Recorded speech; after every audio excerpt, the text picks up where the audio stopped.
होती है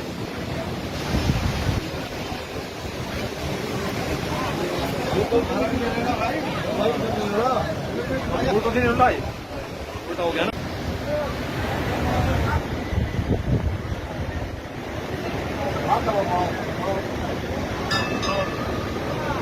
कौन है रे?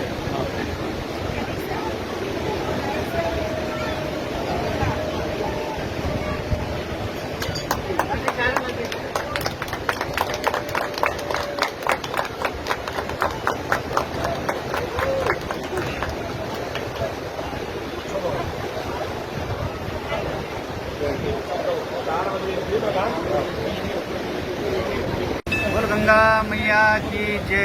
जैसे कि आप लोग देख रहे हैं, आज विदेश से आए हुए दो युगल जोड़ों ने हिंदू रीति रिवाज अपनाते हुए शुभ विवाह संस्कार का यहाँ पर वो किया है और पनामा कंट्री से आए हैं। और ये देख रहे हैं आप, मेरे पीछे आप देख पा रहे हैं कि दो युगल जोड़ों द्वारा माँ गंगा के पावन धाम में शादी की वो की जा रही है और माँ गंगा मैया से इनकी उज्जवल भविष्य की कामना करता हूँ। जय माँ गंगे।